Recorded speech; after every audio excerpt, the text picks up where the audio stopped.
ఎంతకాలమయ్యా మమ్మ ఇరుకున నలిపేస్తారు.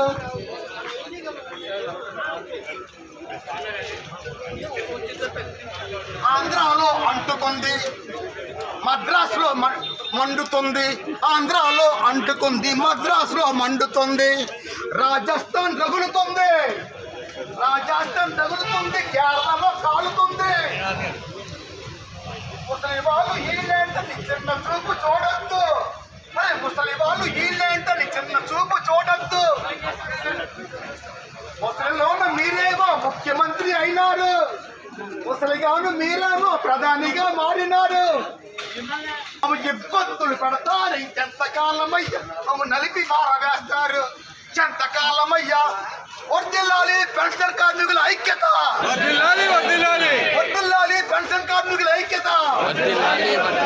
సాధిస్తాం పెన్షన్ 9,000 రూపాయలను సాధిస్తాం. అక్కడికి వెళ్ళిపోతే అందరూ గుర్తొచ్చేస్తాం.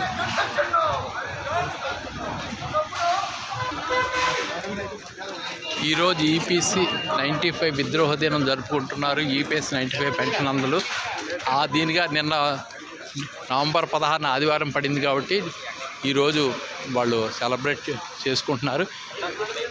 వాళ్ళ తాలూకు నిరసన తెలియజేస్తున్నారు. ఈపీఎస్ 95 పెన్షన్ అందళ్ళు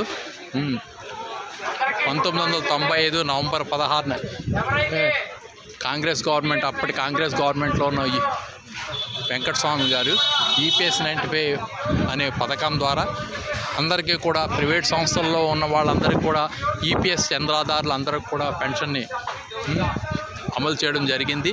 ఆ పెన్షన్ ప్రకారం కూడా పూర్వం ఒకప్పుడైతే 99 రూపాయలు పెన్షన్ వచ్చిన వాళ్ళు కూడా ఉన్నారు. 2013 నవంబర్లో సుప్రీంకోర్టు తీర్పు ద్వారా మినిమం పెన్షన్ 1000 రూపాయలు చేయడం జరిగింది.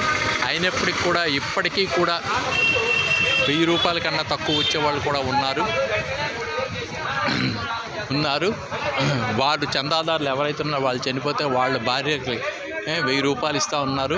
అనేక హయ్యర్ పెన్షన్ కమిటీలు వేసినప్పటికి కూడా ఇప్పటికీ కూడా ఈ సెంట్రల్ గవర్నమెంట్ కానీ ఇది లేదు. స్టేట్ గవర్నమెంట్ ఇచ్చే సామాజిక పెన్షన్ కూడా 4000 ఇస్తున్నారు. అయినప్పటికీ కూడా వీళ్ళు మొన్నను కూడా ఒక హయ్యర్ పెన్షన్ కమిటీ వేయడం జరిగింది.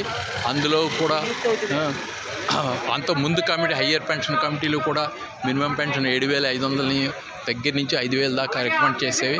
అయినప్పటికీ కూడా ఎవరూ కూడా దాన్ని పట్టించుకోవడం జరగలేదు.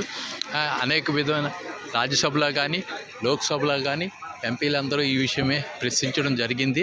వీళ్ళు రకరకాలుగా నిరసనలు చేస్తున్నప్పుడు కూడా ఎప్పటికి కూడా వాళ్ళ పెన్షన్ పెరగలేదని, అయితే దానికి బడ్జెట్ సపోర్ట్ లేదని చెప్పడం జరిగింది. అందుచేత ఈ వీడియో చూస్తున్న వాళ్ళందరూ కూడా వీళ్ళ తాలూకు సమస్యలు వీటిని చర్చించి మీ తాలూకా దీన్ని కామెంట్ రూపంలో తెలియజేసి వాళ్ళ తాలూకు దీనికి మీరు మద్దతు ప్రకటించి మీరు కూడా వాళ్ళ పెన్షన్ పెంచితే బాగుంటుంది అన్నట్టుగా కామెంట్ చేస్తే బాగుంటుందండి. Thank you very much.